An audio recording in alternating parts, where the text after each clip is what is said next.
우리 연약함을 도우시는 성령님의 위로하심이 우리 수상 가족들이 함께하기를 주의 이름으로 축복합니다. 오늘 글에서 인용한 내용입니다. 30 잔치는 끝났다라고 시를 쓴 최영미 시인이 텔레비전에 나와서 인터뷰하다가 MC로부터 질문을 받습니다. 사랑을 해보신 적이 있나요? 그는 그렇다라고 대답을 합니다. 어땠느냐라는 질문 앞에 그 시인은 말하기를 처절한 실망과 환멸이었다. 이렇게 대답하면서 앞으로는 자신은 사랑을 할 수 없을 것 같다라고 덧붙였습니다. 우리 인생에는 누구나 실망을 경험하는 순간이 있습니다. 마음 먹고 헌신했던 일이 오해로 끝날 때, 기도하면서 그렇게 붙들었던 일들이 기대처럼 되지 않을 때, 사랑하고 믿었던 사람이 나를 떠날 때 실망하여 마음이 무너져 내립니다.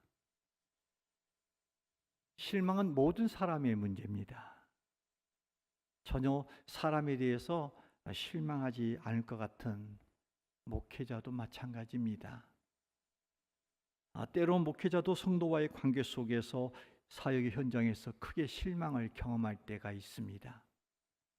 미국의 통계입니다만 8명 중에 1명의 목사가 목회 도중에 실망하여 목사직을 그만둔다는 통계를 가지고 있습니다.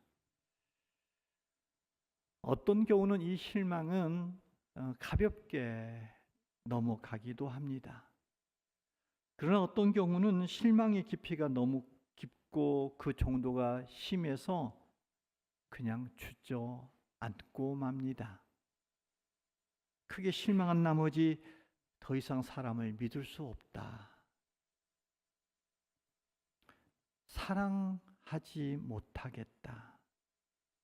믿음의 걸음을 멈춰버리게 되고 소중히 여겼던 그러한 이상이나 꿈을 버리고 심지어 삶을 포기하기도 합니다. 어떻게 이 치명적인 실망의 문제를 극복할 수 있을까? 우리의 과제입니다. 오늘 우리가 함께 읽었던 본문 말씀에 보면 예수님의 십자가 처형이 있은 후 사흘째 되는 날 엠마오 마을로 향해 길을 가는 두 제자의 이야기가 기록되어 있습니다. 우리가 이 말씀을 통해서 실망을 딛고 승리하는 삶을 사는 훌륭한 영적 통찰력을 제공받게 됩니다. 여기 나온 두 사람은 예수님이 살았을 때 주님을 따랐던 사람들입니다. 한 사람의 이름은 글로바였고 한 사람의 이름은 나오지 않습니다. 이 두 사람은 어느 일요일에 예루살렘에서 10km 정도 떨어진 엠마오라고 하는 작은 마을로 내려가고 있었습니다. 그들이 믿고 따랐던 지도자 예수, 그가 전주 금요일에 맥없이 십자가에서 처형되었고 그분을 따랐던 그들의 꿈은 산산이 부서져 버렸습니다. 전혀 예상하지 못한 일입니다. 너무나 기가 막힌 일입니다. 그러므로 그가 깊은 실망으로 낙심했습니다. 그들의 실망을 누가복음 저자는 몇 가지 실망을 통해서 나타나는 부정적인 모습을 오늘 말씀에서 알려줍니다. 우리가 살면서 실망을 하면은 여러 가지 정서적, 심리적, 영적으로 여러 가지 상태가 나오는데 그 첫 번째는 영적인 어둠이 찾아온다는 겁니다. 오늘 말씀 14절, 15절 말씀이 그것을 말해주고 있죠. 우리가 함께 말씀을 읽어볼까요? 시작. 그날에 그들 중 둘이 예루살렘에서 25리 되는 엠마오라 하는 마을로 가면서 이 모든 된 일을 서로 이야기하더라. 그들이 서로 이야기하며 문의할 때 예수께서 가까이 이르러 그들과 동행하시나. 엠마오라 하는 마을을 내려가는 두 제자는 내려가면서 최근에 일어났던 모든 일에 대해서 이야기를 하고 있습니다. 그런데 예수님이 가까이 이르러 그들과 동행했다라고 말합니다. 그런데 16절에 보니까 그들의 눈이 가리워져서 예수인 줄 알아보지 못했다. 이 부분에서 누가복음의 주석의 권위자였던 하워드 마샬이라고 하는 분은 이렇게 이 부분을 주석했습니다. 제자들이 예수님을 알아보지 못했던 것은 예수님의 모습에 무슨 특별한 것이 있었다기보다는 그들의 영적인 눈이 어두워졌기 때문이라고 할 수 있다. 왜 그들이 예수님을 알아보지 못했을까? 그것은 실망이 너무 커서 그 실망감 때문에 신체적 기능이 다 저하되는 겁니다. 그러면서 특별히 영적인 분별력이 없어졌던 거예요. 여러분, 그렇습니다. 이 실망이라고 하는 것은 단순히 기분이 나빠지는 감정적 반응으로 끝이지 않습니다. 실망을 하게 되면 우리의 삶과 신앙 전반적인 부정적인 파급 효과를 가져옵니다. 특별히 인간관계 속에서 이 피해는 관계의 단절 그리고 갈등을 야기합니다. 실망하면 사람과의 거리를 자꾸 두게 만듭니다. 그러면서 공동체 안에서 협력이나 연대로부터 기피합니다. 이 영적 피해가 또한 실망은 우리 안에서 하나님을 향한 그러한 실망감을 품게 됩니다. 그러면서 기도와 예배와 말씀의 열정이 식어집니다. 하나님이 주신 이 비전이나 사명을 향해서 나가던 그 발걸음을 멈추게 되어집니다. 나가서 실망이 크면 하나님의 임재, 하나님이 여전히 그와 함께하고 있음조차도 보지 못합니다. 엠마오로 가는 두 제자는 죽었다가 다시 살아나신 예수님 옆에서 동일한 음성으로 함께 걷고 있었는데도 몰랐던 겁니다. 실망감이 주는 영적 눈의 어두움, 더 나아가서 실망을 하게 되면 사람은 감정적인 침체와 맥이 빠지고 의욕이 상실되어집니다. 17절 하반절이 그것을 우리에게 보여주고 있죠. 자, 함께 읽어볼까요? 시작. 두 사람이 슬픈 빛을 띠고 머물러 서더라. 무슨 대화를 하고 있느냐라는 예수님의 질문에 그들은 침통한 표정과 쭉 늘어진 어깨로 멈춰 서 있다. 이 말씀 속에서 우리는 그 두 사람에게서 어떤 의욕과 관련된 어떤 증거를 찾아볼 수가 없습니다.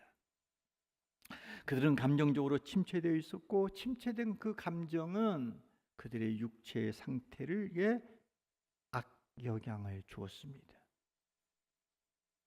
더 나아가서 이 실망감이라고 하는 것은 사람에 대한 부정적인 감정과 자세를 취하게 만듭니다. 17절에 보면 길을 가면서 무슨 이야기를 하느냐라고 예수님이 질문했을 때 글로바가 대답합니다. 당신이 예루살렘에서 체류하면서도 요즘 거기서 된 일을 혼자만 알지 못하느냐라고 아주 냉소적인 반응을 보입니다. 실망하면 사람에 대해서 냉소적입니다.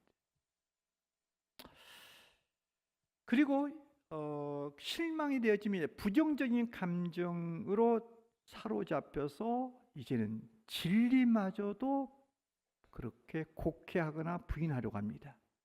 예수님의 부활 소식에 대해서 그들이 어떤 반응을 보입니까? 22절에서 24절에 보면은 예수님의 무덤이 비어 있다는 여자들의 증언을 듣게 되어집니다. 자, 함께 읽어볼까요? 시작. 또한 우리 중에 어떤 여자들이 우리로 놀라게 하였으니 이는 그들이 새벽에 무덤에 갔다가 그의 시체는 보지 못하고 와서 그가 살아나셨다 하는 천사들의 나타남을 보았다 함이라. 또 우리와 함께 한 자 중에 두어 사람이 무덤에 가 과연 여자들이 말한 바와 같음을 보았으나 예수는 보지 못하였느니라 하거늘. 실망감으로 가득 차 있었던 그들은 매우 놀라운 부활 소식을 듣고서도 직접 가서 한번 확인해 보려고 하는 의욕을 못 갖습니다. 그리고 여인들이 전해준 이 기쁜 소식을 믿지 않게 됩니다. 이렇게 실망이라고 하는 것은 우리의 영적인 눈을 어둡게 만들고 영적 분별력을 상실하게 합니다. 나가서 의욕을 상실하게 만들고 사람을 부정적인 마음으로 대하게 만들고 매사에 방어적이고 냉소적입니다. 실망은 하나님과의 관계에 있어서는 그 예배, 기도, 말씀에 대한 열정을 식어지게 만들고 하나님이 그에 주셨던 비전, 사명을 향해서 가는 발걸음을 멈추게 합니다. 그러니까 실망이라고 하는 것은 우리에게서 마음을 꺾어버립니다. 관계를 파괴해버립니다. 그리고 영혼을 약하게 만들고 그 실망이 깊은 골수까지 스며들면 몸까지 상하게 되는 전인적인 피해가 실망이라고 하는 깨어진 마음에서 오는 아주 부정적인 요소입니다. 그래서 성경은 낙심하지 말라, 너희는 하나님을 믿으니 나를 믿으라, 근심하지 말라라고 우리에게 말씀합니다. 자, 그러면 이 두 제자가 실망에 빠진 근본적인 원인이 뭘까? 그 원인이 뭘까?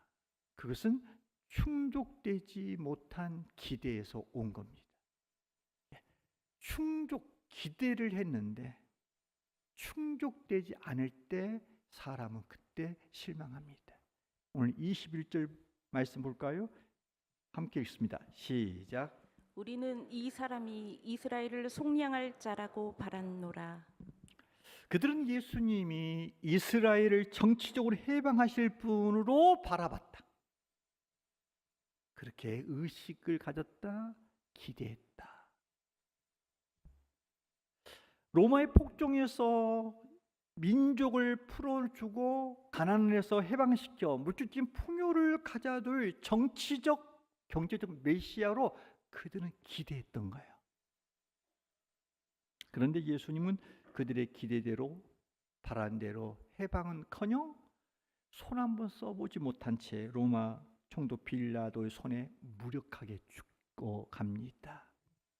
그것도 가장 흉악한 죄인들이 받는 수치스러운 십자가의 처형을 받게 되어집니다. 그들의 기대, 바람이 산산조각이 난 채로 예수님은 돌아가셨습니다. 그래서 그들은 실망했던 겁니다.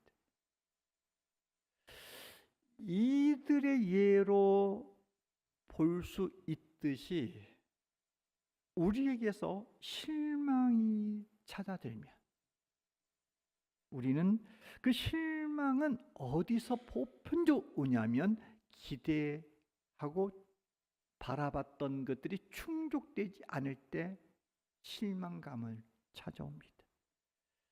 이것이 영적인 일에서 그렇고 사람과 삶의 영역에서도 똑같습니다.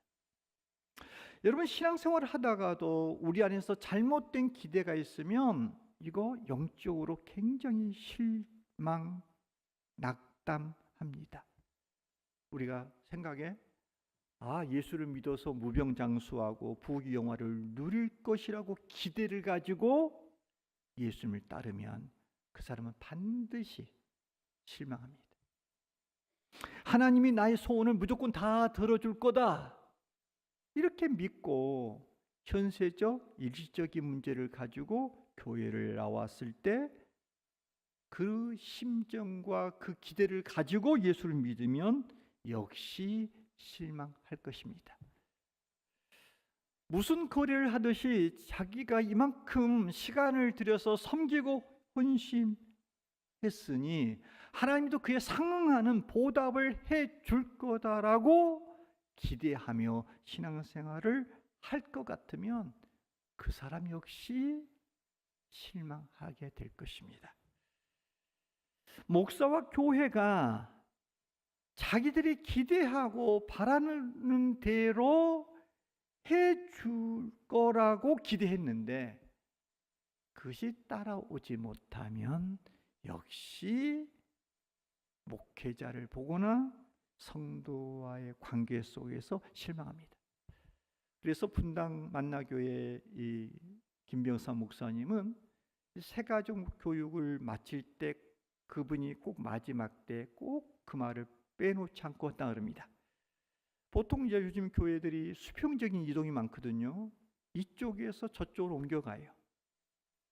우리 교회도 정말 이천이 이사 오셔서 이렇게 오신 분도 있지만 우리 중에 또 많은 사람이 그 교회에서 목회자나 아니면 성도와의 이 실망, 상처로 그렇게 전전해서 온 사람들이 더러 있어요.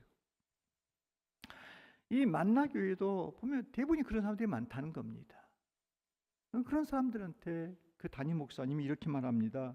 우리 교회에서 신앙생활을 할 때는 절대로 담임 목사님을 믿지 마세요. 그리고 부목사나 전도사나 교인들도 믿으면 반드시 실망하기 때문입니다. 다만 목회자를 사랑하고 다른 성도들도 사랑하려고 노력하세요. 그러면 실망한 일이 생긴다 하더라도 감싸 안고 다시는 교회를 옮기지 않을 겁니다 라고 말합니다. 저도 여러분에 그렇게 부탁드리고 싶어요. 담임 목사 믿지 마세요. 앞으로 동사 목사 믿지 마세요. 교역자들 믿지 마세요. 다 그들도 이렇게 주 안에서 죄인으로 성장해 가고 있는 불완전 체지 온전한 자가 아니기 때문입니다. 사역의 현장에서 마찬가지입니다. 찬양대 서로 간에 모아놓으니까 부딪히고 지지고 볶고 그러죠. 그거 있죠. 우리 성도들 셀 안에서 그거 다 있어요. 그것이 인간 사는 삶의 자연스러운 현상이에요. 그런데 여기에서 사람에 대한 그릇된 기대, 교회를 오니까 뭔가 달라질 줄 알았는데 이게 똑같은 것 때문에 그 기대가 무너질 때 사람은 실망한다는 겁니다. 여러분에게 묻습니다. 여러분은 어떤 기대를 가지고 신앙생활을 좀 하고 계십니까? 어떤 기대를 가지고 주사학교로 오셨습니까? 어떤 기대를 가지고 예수님을 따르고 있습니까? 여러분, 우리가 하나님을 섬기는 우리는 하나님에 대한 우리의 기대가 항상 올바른 것인지 적절한 것인지 이게 성경적으로 맞는 것인지 늘 점검이 필요합니다. 실망이라고 하는 것은 이렇게 기대에서 무너졌을 때 오는데 이것이 영적인 문제일 뿐 아니라 이것이 사람과 삶에 대해서도 기대가 조절되지 아니하면 역시 그 현장에서 실망이 나타납니다. 여러분, 우리가 살고 있는 이 세상 완벽하지 않습니다. 완벽하지 않는 세상에 살고 있는 수많은 사람들 역시 온전하지 않습니다. 근데 그것을 잊어버리고 마치 천국에서 사는 것처럼 마치 천사들과 함께 생활하는 것처럼 그렇게 기대하고 사람과의 관계를 맺으면 우리는 인생에 대해서 깊이 실망하게 될 것입니다. 여러분 이미 알고 있는 지론이 있죠. 인간은 사랑해야 할 대상이지 절대적으로 의지하고 신뢰할 대상이 아닌 겁니다. 사람을 기대 이상으로 신뢰하면 여기에 늘 실망이 따릅니다. 저분이 직분이 그렇고 하는 일이 그렇고 뭐 믿음 생활을 잘 하는 것처럼 보인다 해도 여러분 큰 기대하지 마십시오. 그 역시 온전한 사람이 아니기 때문입니다. 바라옵기는 신앙생활하면서 하나님에 대한 기대, 그리고 이 세상과 이 세상 속에 있는 사람에 대한 기대를 여러분 적절히 이렇게 조절함으로 여러분의 믿음을 멈추게 만드는 실망의 벽에서 넘어지지 않기를 주의 이름으로 축원합니다. 자, 이 두 제자가 실망함으로 넘어집니다. 이 믿음의 행보를 멈추게 합니다. 그런데 이들이 어떻게 그 장벽 앞에서 어떻게 그것을 그렇게 뛰어넘거나 우회하여 벗어날 수 있었을까요? 그들은 이제 실망한 나머지 의욕과 가지고 있는 모든 마음이 무너진 상태입니다. 그들 안에 에너지가 없어요. 실망한 사람은 스스로 일어설 능력이 거의 없어요. 그때 이 실망한 우리에게 이 실망의 굴레에서 벗어날 수 있도록 역사하신 분이 있어요. 그게 누구냐면 부활하신 주님이 그들에게 찾아오셨다는 겁니다. 15절입니다. 함께 말씀을 읽을까요? 시작. 그들이 서로 이야기하며 문의할 때 예수께서 가까이 이르러 그들과 동행하시나. 그렇습니다. 주님은 그들이 가장 힘들어할 때, 아파할 때, 힘을 잃을 때, 주님을 찾아갈 기력이 없을 때 주님이 찾아오셨던 겁니다. 이 두 사람은 느끼지 못했을 수도 있어요. 그러나 가장 상심되고 낙심될 때, 실망 속에 있을 때 가장 그에게 필요한 분은 주님이셨던 겁니다. 주님이 찾아오신 거예요. 목자 대신 주님이 찾아오신 거예요. 목양을 하다 보면 참 마음이 아픈 경우가 있습니다. 목자로서 이게 실망한 양들을 접할 때가 있습니다. 그 양들을 말씀 안에서 잘 이렇게 지도해 주고 싶고 인도해 주고 싶고 말씀의 가르침대로 그렇게 가이드를 해 주고 싶은데 제가 목회를 거의 49년 반세기를 하면서 느끼는 것 하나, 절망감은 양들이 실망할 때 목자의 지도를 안 받는다. 실망한 자를 만나서 도와주고 싶고 일으켜주고 싶고 붙잡아주고 싶은데 거의 지도를 안 받는다. 각자 자기 소견대로 간다. 여러분, 상심한 사람은 낙심과 더불어 고통스러운 것은 뭐냐면 제대로 앞을 못 본다는 겁니다. 이 두 제자가 예수님이 옆에 있었지만은 눈이 어두워서 예수를 못 보듯이 마음이 무너지면 실망하면 사람의 말이 안 들어와요. 그리고 분별력이 떨어져요. 그리고 자기 감정이 충실하려고 그래요. 그래서 자기가 생각한 대로. 이게 영적으로 어떤 문제인 줄을 알면서도 먹잇감이 되어서 사탄의 입에다가 들어가려고 하는 거예요. 여러분, 오늘 우리 주님은 실망한 그 제자들에게 찾아오셨어요. 그리고 참으로 그들을 만나서 옆에서 돕고자 했던 거예요.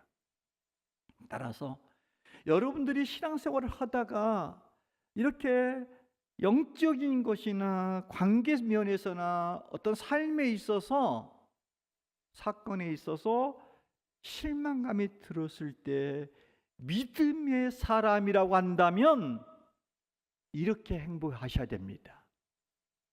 아주 유명한 사람이 이렇게 말했어요. 믿음의 사람은 내 앞에 일어나는 상황 앞에 감정적으로 반응하는 사람이 아니라 분별력을 가지고 하나님의 선하신 뜻을 이루어내는 사람이다. 누가 말할게요? 정한빈 목사가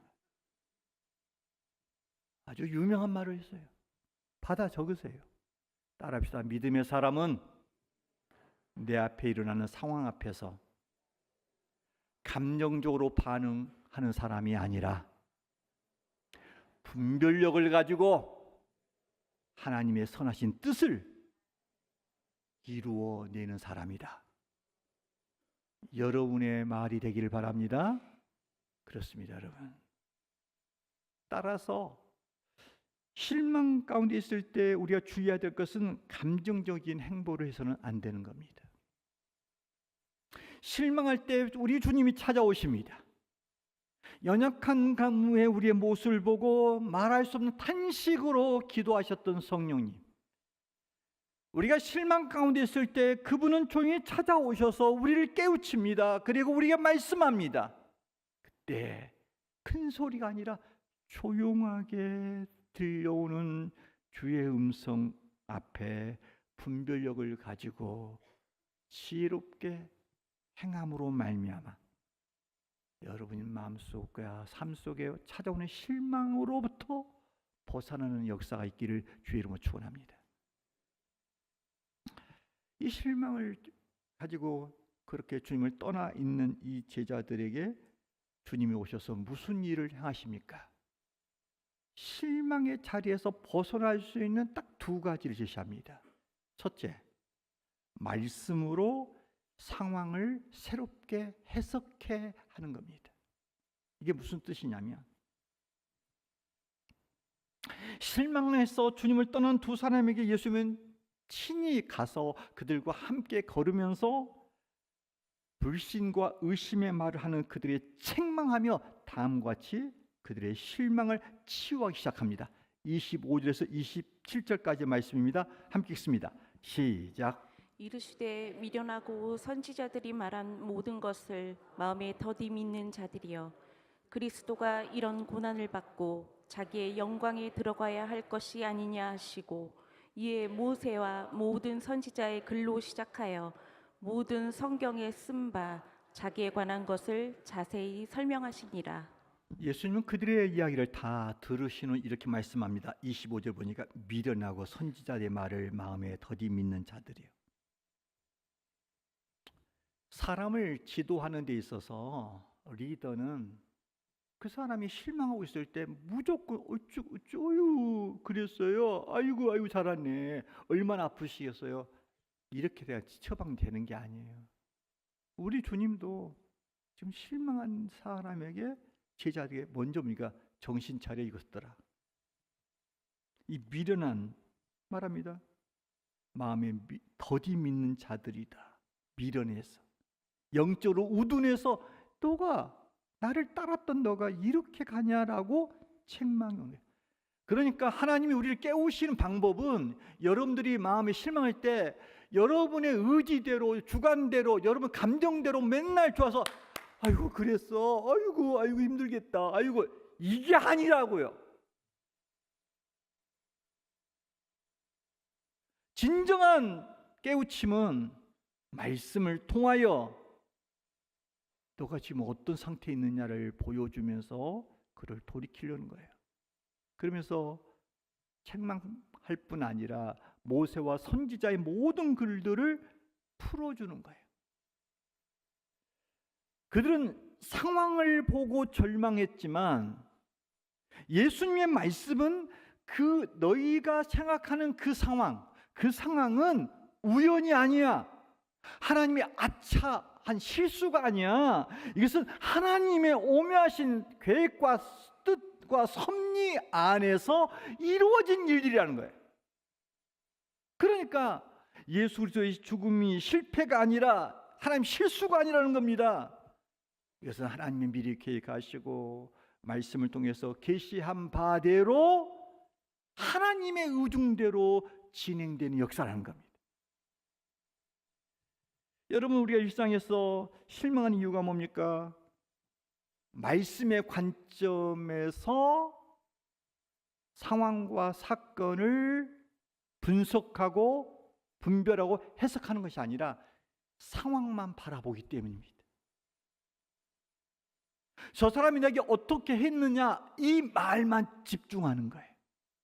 왜 내게 이런 일이 일어났느냐라고 상황만 여러분이 주목하는 거예요. 거기에 말과 상황에 집중하면 헤어날 길이 없어요.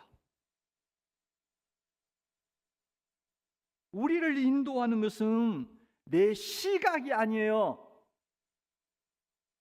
내 삶을 주도하시고 이끄시는 하나님의 뜻, 이 사건과 이 상황에서 무엇을 이루고자 하신가? 우리 삶 속에서 일어나는 모든 일들은 우리를 그리스도의 사람으로 온전케 세우기 위한 시련이자 연단이자 과정인데, 이런 분별력을 가지고 이것을 판단해야지 일어나는 문제만 보고 감정적으로 대응하다 보면 문제가 더 복잡하게 꼬이는 거예요. 따라서 여러분 삶 속에 실망감이 들 때 여러분의 시선은 일어나는 상황에 집중하지 마시고 이 상황을 하나님 말씀 안에서 기도 속에서 하나님 뜻을 분별하여 해석하는 능력으로 일어나고 해결되기를 주의 축원합니다. 그러니까 우리가 실망할 때 예배 자리, 기도의 자리에, 말씀의 자리에서 벗어날 것이 아니라 실망감이 들수록 말씀을 파야 되는 겁니다. 말씀을 묵상해야 됩니다. 말씀을 기억해내야 됩니다.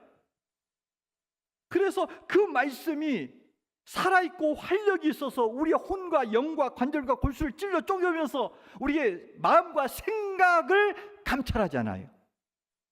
따라서 여러분, 우리가 말씀 앞에 돌아오면 어떻게 되겠습니까? 그 말씀이 내 안에서 실망이라고 하는 문제를 분석하게 만들어요. 우리의 마음과 생각을 교정시켜줘요. 그래서 말씀 안에서 우리가 뜨겁게 가슴이 살아나고 소생케 되어지고 실망의 자리에서 말씀 안에 돌아오면 일어설 수가 있다는 겁니다. 따라서 여러분, 사람 때문에 실망했습니까? 일이 잘 풀려지지 않아서 마음이 상했습니까? 여러분, 감정대로 행하지 않기를 바랍니다. 모든 사건과 상황을 말씀과 하나님의 뜻을 따라 여러분 안에서 해석되어짐으로 여러분에게서 이 실망의 벽 앞에서 뛰어넘는 그런 위대한 역사 있기를 주의 이름으로 축원합니다. 두 번째로 오늘 말씀에서 실망에서 벗어나려면 주님과의 교제로 마음이 뜨거워져야 된다. 주님과의 친밀한 교제로 마음이 뜨거워져야 된다. 그러니까 이 실망한 이 두 제자에게 말씀을 설명했을 뿐 아니라 우리 주님은 그들과 함께 머물며 먹고 식사의 자리에서 교제를 합니다. 28절에서 30절 말씀이죠. 함께 읽습니다. 시작. 그들이 가는 마을에 가까이 가매 예수는 더 가려하는 것 같이 하시니 그들이 강건하여 이르되 우리와 함께 유하사이다. 때가 저물어가고 날이 이미 기울었나이다 하니 이에 그들과 함께 유하러 들어가시니라. 그들과 함께 음식 잡수실 때 떡을 가지사 축사하시고 떼어 그들에게 주시니 이것은 지금 엠마오로 가는 길의 행보보다 훨씬 주님과 한 곳에 정지하여 머물러 있는 시간이 좀 더 깊어진 겁니다. 다시 말하면 식탁을 함께 했다는 이야기는 주님과 함께 음식을 먹고 대화하고 교제를 깊이 있게 나눴다는 겁니다. 말씀만 받아들이는 곳으로만 어느 때는 실망감이 해소 안 될 때가 있어요. 그때는 주님 앞에 나와서 주님과 함께 머물러 있는 시간이 좀 더 필요한 거예요. 주님과 깊이 있는 교제를 함으로써 어떤 역사가 나타납니까? 31절이죠.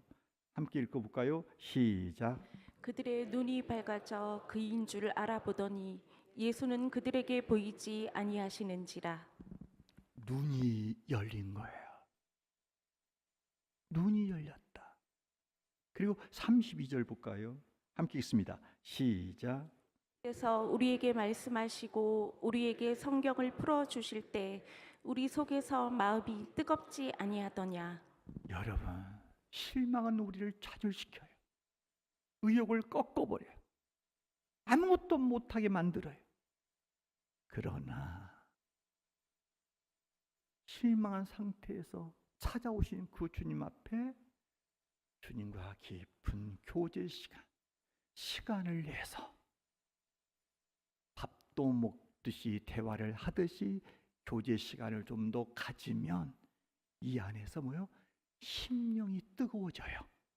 마음이 살아나요.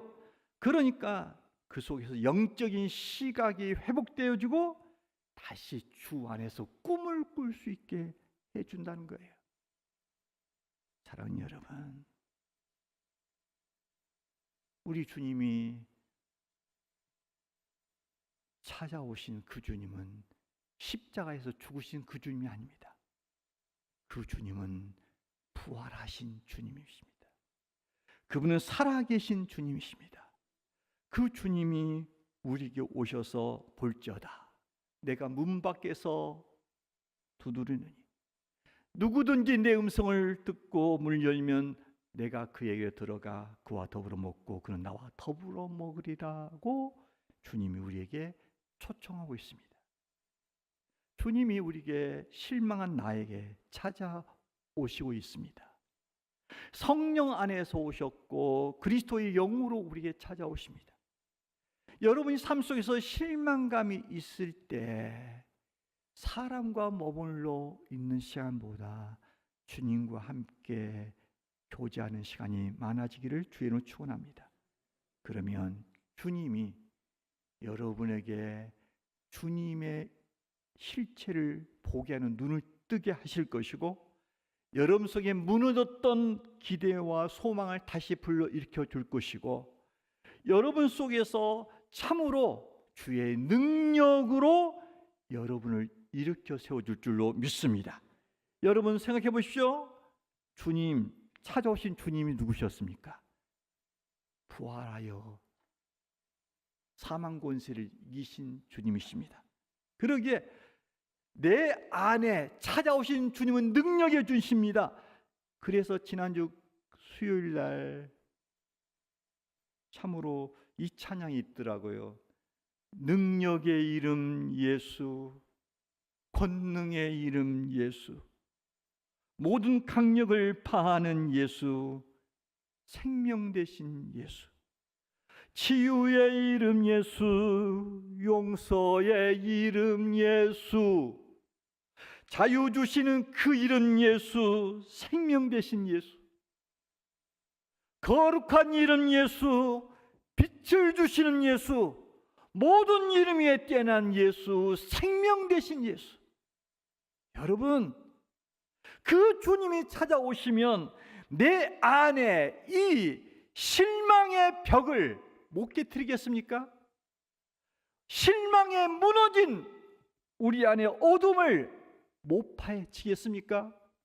그 주님은 우리에게 오시면, 그분을 만나면, 그분과 함께하면 내 안의 모든 실망을 다 제거하시고 우리를 새롭게 세워줄 줄로 믿습니다.